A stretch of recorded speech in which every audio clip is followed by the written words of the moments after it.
چھوٹی سی عمر تھی حضرت فاطمہ کی جب حضرت ختیجہ وصال کر گئیں. تو کسی نے کہا فاطمہ سب سے پہلے گھر سے کب نکلنا ہوا؟ تو بخاری مسلم میں حدیث ہے، اللہ کے نبی نا بیت اللہ شریف کے سامنے سجدے میں تھے تو ابو جہل کو شرارت سوجی. شرارت، اس نے کچھ لوگوں سے کہا، عقبہ بن نبی معیط تھا، کچھ اور لوگ تھے، کہنے لگا میں ابھی رستے سے گزرا ہوں تو وہاں کسی نے اونٹ ذبح کیا ہے. تو اونٹ کی اوجڑی، آپ نے اوجڑی دیکھی ہے نا، جانور کی اوجڑی بڑی وزنی ہوتی ہے، اس میں گندگی ہوتی.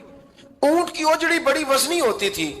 کہنے لگا وہاں اونٹ کی اوجڑی پڑی ہے، وہ دیکھو نبی پاک معاذ اللہ سجدے میں ہے، تو معاذ اللہ ثم معاذ اللہ وہ اونٹ کی اوجڑی اٹھاؤ حضور کی گردن پہ رکھ دو.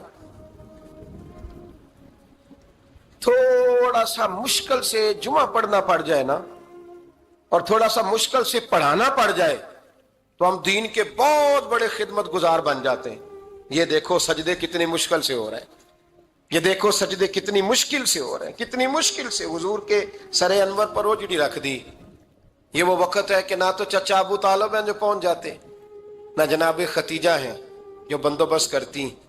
تو کسی نے نا جناب ختیجہ کے دروازے کے سامنے منہ کر کے کہا کہ محبوب کے گھر والوں حضور کے سر اقدس پر اوجڑی رکھ دی ہے کسی، اور حضور سر اقدس اٹھاتے ہیں تو تکلیف محسوس کرتے ہیں. جناب فاطمہ کہتی پہلا دیہڑا تھا جب میں چہرے پہ کپڑا ڈال کے نا تو اپنے بابا کے لیے نکلی. فرماتی پہلا دن تھا، میں حرم کعبہ میں پہنچی، حضور کو سجدے میں دیکھا تو چھوٹے چھوٹے ہاتھوں سے میں نے اوجڑی نیچے گرائی. حضور بولے کچھ نہیں، نہ میں نے کوئی بات کی. میں نے حضور کی انگلی کو تھاما اور میں کنویں پہ لے آئی. حضور بھی نہیں بولے، جناب سیدہ فرماتی میں بھی نہیں بولی. حضور بیٹھ گئے اور میں کنویں سے پانی نکالنے لگی. میں حضور کی زلفیں دھوتی جاتی اور حضور روتے جاتے، زلفیں دھوتی جاتی اور حضور روتے جاتے. پھر حضرت فاطمہ نے جب حضور کی زلفیں دھو لی تو ہاتھ اٹھائے، کہا اے اللہ کہ جنہوں نے میرے بابا کو تکلیف دی ہے نا ان کو برباد کر دے. میں رات روایت پڑھ رہا تھا مشکات سے تو میں حیران ہو رہا تھا کہ یہ عجیب منظر ہے، یہ عجیب منظر ہے کہ جب طائف والے پتھر مارے اور نبی کریم علیہ السلام سے حضرت زید بن حارثہ کہ حضور دعا کریں گے تباہ ہو جائے، تو نبی پاک کہ نہیں زید میں نے نہیں ان کے لیے تباہی کی دعا کرنی، یہ نہیں ٹھیک ہوتے تو ہو سکتا ہے ان کی نسلیں ٹھیک ہو جائیں. اور جب احد میں وہ لوگ پتھر مار کے دانت شہید کر دیں، حضرت ابوبکر صدیق جیسی ٹھنڈی طبیعت کا آدمی عرض کرے حضور دعا کریں گے تباہ ہو جائے، تو حضور نے فرمایا اللہم اہد قومی فإنہم لا یعلمون، یا اللہ میری قوم کو ہدایت دے، یہ جانتے نہیں یہ کیا کر رہے ہیں. حضور نے کبھی بھی کسی کے لیے دعائے ضرر نہ فرمائی. لیکن آج یہ عجیب منظر ہے، شاید یہ واحد وہ وقت ہے کہ جناب فاطمہ الزہرا نے جب کہا نا کہ اے اللہ انہیں برباد کر دے جنہوں نے آج میرے والد کو تکلیف دی ہے، حضرت فاطمہ کی دعا سن کے تو حضور نے بھی ہاتھ اٹھائے، کہا اے اللہ جیسے میری بیٹی کہتی ہے نا ویسے ہی کر دے، اللہ کر دے انہیں برباد. فاطمہ جیسے کہتی ہے ویسے، اللہ کرے آپ کو سمجھ آئے میری بات کی کہ وہاں جہاں شدید تکلیف دی گئی وہاں حضور نے کسی کے لیے ایسی دعا، اور یہاں فرمایا اللہ جیسے فاطمہ کہتی ہے ویسے. اللہ اکبر. حضرت عبداللہ ابن مسعود کہتے ہیں کہ وہ دعا بھی میں نے سنی اور پھر میں نے ان سب لوگوں کو جن کے لیے جناب سیدہ نے دعا کی تھی ان سب کو پھر میں نے بدر میں کٹتے ہوئے بھی دیکھا، میں نے ان کی لاشوں پر گھوڑے چلتے ہوئے بھی دیکھے، پھر میں نے دیکھا کہ صحابہ انہیں گھسیٹ کر کنووں میں ڈال رہے تھے، میں غور سے دیکھ رہا تھا اور ان کے چہرے پہچان رہا تھا. تو مجھ سے کسی نے کہا عبداللہ تم کیا غور کر رہے ہو؟ تو میں نے کہا میں غور کر رہا ہوں یہ وہی ہیں سارے جن کے لیے سیدہ فاطمہ نے دعا کی تھی کہ یہ برباد ہو جائے، یہ وہی ہے میرے رسول کریم علیہ السلام کی ہر تکلیف کو جناب فاطمہ نے اپنی تکلیف سمجھا، ہر تکلیف کو.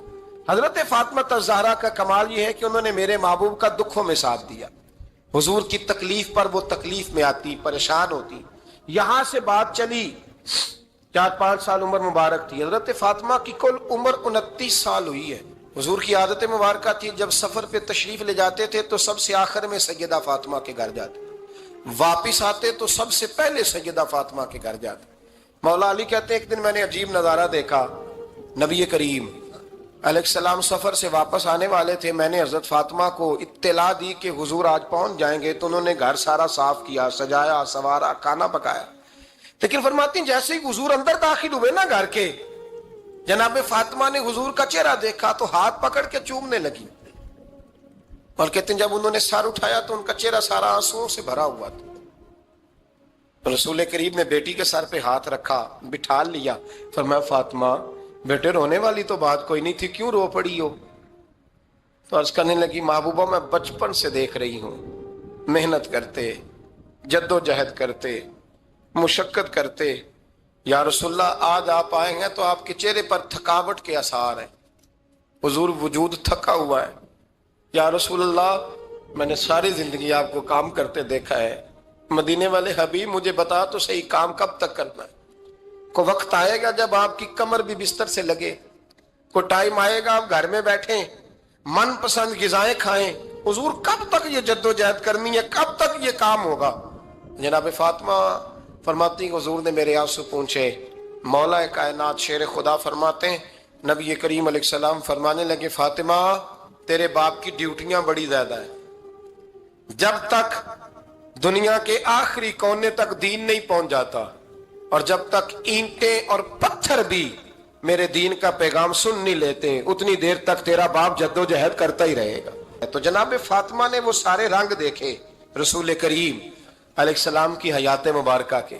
پھر یہ ساری کیفیت جب دیکھی نا کہ حضور اتنی محنت کرتے ہیں, تو پھر جناب فاطمہ کو میرے نبی کی امت سے پیار بڑا ہو گیا صلی اللہ ہو. سمجھیے گا اس بات کو, امت مسلمہ سے حضرت فاطمہ کو بڑا. امام حسن کہتے ہیں میری اماں سارے کام کرتی تھی گھر کے, میرے رسول کی شہزادی کو چھالے پڑ جاتے. کچا مکان جناب فاطمہ جناب فضا آپ کی لونڈی تھی, ان سے مٹی منگاتی اور گھر میں لیپا پوتی کرتی, پھر جھاڑو دیتی. امام حسن اور حسین کے درمیان پورے سال کا فرق نہیں, 11 مہینے کا فرق. دونوں بچوں کو سنبھالتی. جناب علی کی والدہ حضرت فاطمہ بنت اسد بوڑھی تھی. جناب فاطمہ وہ کھول کے نوکری کرتی کہ حضرت فاطمہ بول پڑتی, حضرت فاطمہ بنت اسد بول پڑتی. کہتی بیٹے فاطمہ میرا اتنا نہ خیال رکھا کر, تیرے اپنے بھی بچے ہیں. جناب فاطمہ فرماتی آپ صرف علی کی ماں تو نہیں نا, آپ میری بھی تو ماں ہے نا. یہاں بیبیاں فلسفہ بیان کرتی ہیں, وہ کہتی ہیں جی کس حدیث میں آیا ہے ساس سسر کی خدمت فرض ہے؟ میں نے کہا کسی میں بھی نہیں آیا. ہم کیا کہہ رہے ہیں, کسی میں بھی نہیں آیا. لیکن یہ تو آیا ہے نا کہ شوہر راضی ہو تو اللہ راضی رہتا ہے. تو اگر شوہر ماں باپ کی خدمت سے راضی ہوتا ہے تو کرو خدمت, اس کو تو راضی کرنا ہے نا, اس پر تو توجہ دو. حضرت فاطمہ پھر چکی پیستی. چکی چکی یہ آسان جملہ نہیں, کہہ جاتے ہیں ہم, سن لیتے ہیں آپ.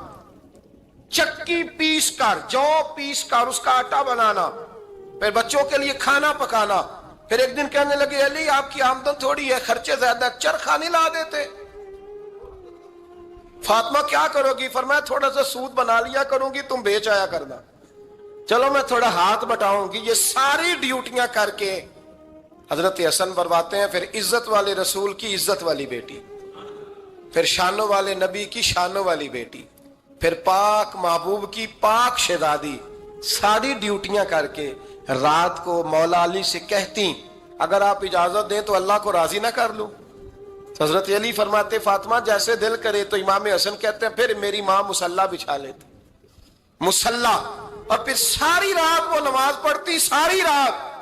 اور فرماتے ہیں جب سویرے ہاتھ اٹھاتی تو پہلی دعا یہ کرتی اے اللہ میرے رسول کی امت پہ رحم فرما, اے اللہ میرے رسول کی امت پہ رحم فرما. تو کہتے ہیں زمانے بیت گئے یہ دعا سنتے. تو ایک دن میں قریب گیا تو میں نے کہا امی حضور کوئی دعا میرے لیے بھی کر دیں, کوئی حسین کے لیے بھی کر دیں, کوئی زینب کے لیے بھی کر دیں. ساری دعائیں امت مصطفیٰ امت مصطفیٰ امت مصطفیٰ. کتنا بڑا جملہ ہے, کتنا بڑا. شیخ محقق نے لکھا ہے کتنا بڑا. جناب فاطمہ فرمانے لگی تیرے لیے بھی کرتی ہوں, حسین کے لیے بھی کرتی ہوں, زینب کے لیے بھی کرتی ہوں, سب کے لیے کرتی ہوں. پر بیٹا یاد رکھنا فاطمہ کی دعاؤں پر پہلا حق میرے رسول کی امت کا ہے. فاطمہ کی اصل میں بات بہت خوشی کی سنا دی میں نے آپ کو, لیکن آپ وہیں سست کے سست رہ گئے. یہ کسی عام آدمی کی دعا نہیں, پیر صاحب کی, درویش صاحب کی رٹی رٹائی دعا نہیں, یہ سیدہ فاطمہ کی دعا ہے. آپ کو اتنا بڑا خزانہ مل رہا ہے اور آپ سمجھے ہی نہیں بات کو. حضرت فاطمہ فرمانے لگی میری دعاؤں پر سب سے زیادہ حق میرے رسول کی امت کا ہے، تو میں یہ حق ہمیشہ ادا کرتی رہوں گی، میں انہیں دعائیں ہمیشہ دیتی رہوں گی۔ حضرت فاطمہ بڑا پیار کرتی ہیں۔ امام حسن کہتے ہیں کہ ایک پورا دن گزر گیا، کھانے کو کچھ نہ ملا، اگلی شام آ گئی تو چند روٹیاں کھانے میں ملیں، جوں لائے حضرت علی، جناب فاطمہ نے پیس کے روٹی پکائی، فرماتی ہیں سب کو کھانا کھلا دیا تو اپنی روٹی آپ نے رکھ لی۔ جب آپ کھانا کھانے لگی، کھانے پر ہاتھ ہی رکھا تھا کہ دروازے پر کسی نے صدا دی، تو کہتے ہیں بولنے والے کے لفظ بڑے عجیب تھے، جس نے صدا دی نا اس کے لفظ بڑے عجیب تھے، کہنے لگے اور رسول اللہ کی بیٹی، میں 2 دن سے فاقے میں ہوں، تو مجھے پتا ہے اس گھر سے روٹی ضرور ملے گی۔ جناب فاطمہ نے نہ کھانا اٹھایا، امام حسن کو کہنے لگی بیٹے دے آ۔ جناب حسن کہتے ہیں مجھے بڑی تکلیف ہوئی، ہم سب کھانا کھا چکے تھے، مولا علی بھی کھا چکے تھے، صرف میری اماں نے نہیں کھایا تھا۔ ماں اور بیٹے کا پیار، اور پھر حسن حسین اور سیدہ کا پیار۔ فرماتے میں نے کہا اماں جی آدھی دے دیتے ہیں، آدھی آپ کھا لیں، پورا دن گزر گیا آپ فاقے سے ہیں۔ تو کہتے ہیں حضرت فاطمہ نے میرے سر پہ ہاتھ رکھا، پھر میرا ماتھا چوما، کہنے لگی بیٹا تو نے اس کی آواز نہیں نہ سنی جس نے صدا لگائی، اس نے نہ تو علی سے بات کی نہ تیرے ساتھ بات کی، اس نے تو کہا رسول اللہ کی بیٹی، تم نے صدا نہیں نہ سنی، اس کے لفظ کیا ہے، اس نے تو میرے ساتھ بات کی۔ اور پھر فرمایا بیٹے میں 1 دن سے فاقے میں ہوں، وہ 2 دن سے فاقے میں، میرا 1 دن گزارا اور ہو جائے امت کے ساتھ۔ ایک دن نا ایک نبی پاک کی بارگاہ میں شخص آیا، اس نے کلمہ پڑھا، قبیلہ بنو سلیم سے اس کا تعلق تھا۔ نبی کریم علیہ السلام نے اس کی مالی حالت پوچھی، تو عرض کرنے لگا یا رسول اللہ صلی اللہ علیہ وسلم میرے قبیلے میں 3000 لوگ ہیں اور سب سے غریب میں ہی ہوں۔ نبی کریم صلی اللہ تعالی علیہ وسلم نے فرمایا اس کی مدد کرو بھائی۔ حضرت سعد بن عبادہ اٹھے تو انہوں نے نا اس کو کہا کہ میری اونٹنی باہر کھڑی ہے تو یہاں سے اٹھ کے چل، میں اونٹنی تجھے دیتا ہوں۔ مولا علی شیر خدا اسی وقت اٹھے اور آپ نے اپنے سر سے امامہ شریف اتارا، فرمایا میں نے کل ہی خریدا ہے، یہ میں تمہیں تحفے میں دیتا ہوں۔ حضور نے نا حضرت سلمان فارسی کی ڈیوٹی لگائی، فرمایا اسے سواری بھی مل گئی، کپڑے بھی مل گئے، اس کے کھانے کا بندوبست کر، پتہ کر کس گھر میں کھانا ہے تو لا۔ حضرت سلمان فارسی کہتے ہیں میں گلی میں نکلا تو پہلی نظر میری سیدہ فاطمہ کے دروازے پہ پڑی، میں نے دستک دی، سیدہ فاطمہ اندر سے بولی کون ہے؟ میں نے کہا میں غلام سلمان فارسی۔ جناب فاطمہ تزارہ سے میں نے عرض کی ایک بندہ آیا ہے، کلمہ پڑھا ہے، اور وہ کہتا ہے 3000 آدمی میرے قبیلے میں ہے اور سب سے غریب میں ہوں۔ تو اماں جی اس کو مولا علی نے امامہ دے دیا ہے اور حضرت سعد بن عبادہ رضی اللہ تعالیٰ عنہ نے اونٹنی دے دی ہے۔ اب وہ حضرت فاطمہ فرما سکتی تھی کہ جب شیر خدا نے دے دیا ہے تو ہمارا تو حصہ پڑ گیا، تو فرمانے لگی بھائی میرے ساتھ کیا مطالبہ ہے بتاؤ جلدی کرو۔ کہا کھانا نہیں کھایا اس نے، تو آپ فرمانے لگی کھانا دیتے ہیں۔ حضرت سلمان فارسی کہنے لگے اماں جی کھانے میں کیا ہے؟ تو کہنے لگی کچھ بھی نہیں، 3 دن ہو گئے حسن حسین نے روٹی نہیں کھائی، پر بڑا کچھ ہے میں دیتی ہوں۔ کہتے میں سوچ میں پڑ گیا کہ انہوں نے 3 دن سے نہیں کھایا، پھر بھی بڑا کچھ ہے، پھر بھی ہم نے نا جو کھایا ہے اور باقی کا سالن فریج میں رکھا ہے، پرسوں والا بھی فریز ہوا پڑا ہے، شام کی سبزی آ گئی، کسی نے پوچھا حال کیا؟ کہتا سب سے غریب میں ہی ہوں، بڑا ماڑا بندہ ہوں، رو پڑیں گے پریشان۔ کہا بچوں نے 3 دن سے روٹی نہیں کھائی، پر سلمان بڑا دیا ہے میرے اللہ نے، بڑا کچھ ہے۔ تو کہا اماں جی پھر کرنا کیا ہے؟ فرمایا تو ٹھہر نا میں بتاتی ہوں۔ کمبل پڑا تھا، بسترا سمجھ لیں، موٹا اوڑھنے کا، کھدر کا، حضرت فاطمہ جلدی سے لائیں، فرمانے لگے یہ پکڑو اور دیر نہ کرنا، یہ ہماری گلی کے کونے پہ نا 2-4 گھر چھوڑ کے تو ایک یہودی ہے، اس کا نام شمعون ہے، وہ اس طرح کی چیزیں گروی رکھ کے یا خرید کے نا تو پیسے بھی دے دیتا ہے، جوں بھی دے دیتا ہے، گندم بھی دے دیتا ہے، سرکہ اور کھجوریں بھی، اسے دے آ، اور وہ جو سامان دینا وہ میرے پاس لا، اور لا کے مجھے دے تاکہ میں جلدی سے اس آدمی کے لیے بندوبست کروں۔ پتہ نہیں بیچارہ کتنے دنوں کا بھوکا ہے، پتہ نہیں بیچارہ کتنے، اپنے بچوں نے 3 دن سے روٹی نہیں کھائی، لا نہ ذرا۔ حضرت سلمان فارسی کہتے ہیں میں نے تھوڑا توقف کیا کہ میں آپ کا بستر لے جاؤں، یہ کمبل لے جاؤں، تو فرمانے لگی حکم ہے میرا، وہ جانا پڑے گا۔ جناب سلمان فارسی کہتے ہیں میں شمعون یہودی کے پاس گیا، میں نے کہا یہ کمبل لو، چاہے تو نگد پیسے دے دو، سامان خرید لیتے ہیں، اور چاہے تو اناج، جوں، سرکہ، کھجوریں جو تمہارے پاس ہے دے دو۔ وہ کہنے لگا یہ کس کا ہے؟ بڑا شاندار ہے، بڑا خوشبو والا ہے۔ تو کہا یہ مولا علی کے گھر سے آیا ہے، پاک بی بی نے دیا ہے،